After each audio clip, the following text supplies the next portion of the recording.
Y S रेड्डीचं जे हृदय आहे ते बरं होण्याची शक्यता खूपच कमी आहे. तो त्याच हॉस्पिटलमध्ये विश्रांती घेत राहणार. 3 वर्षाने या रेड्डीची रिटायरमेंट आहे आणि 3 वर्षानंतर जेव्हा हा निवृत्त होईल त्याच्यानंतर याला कोण विचारायला जाणार?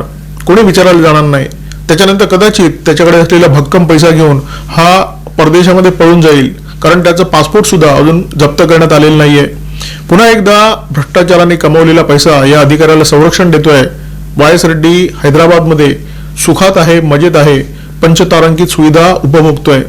हे महाराष्ट्रप्रेमी जे झुंडीने एखाद्या मॉलमध्ये शिरतात, तिथल्या सुरक्षा रक्षकाला गाठतात, त्याला विचारतात की तुला मराठी बोलता येते की नाही, आणि त्याला जर बोलता आलं नसेल तर त्याला थोबडवतात.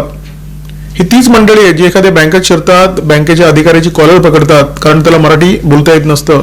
परंतु ही मंडळी या वाय एस रेड्डी सारख्या धनदांडग्याच्या वाटेला कधीही जात नाही. त्याला मराठी येत असो किंवा मराठी येत नसो, तो मराठी माणसाचा हित करणारा व्यक्ती असो किंवा मराठी माणसाचं अहित करणारा व्यक्ती असो, कारण त्याच्या खिशामध्ये भक्कम पैसा असतो.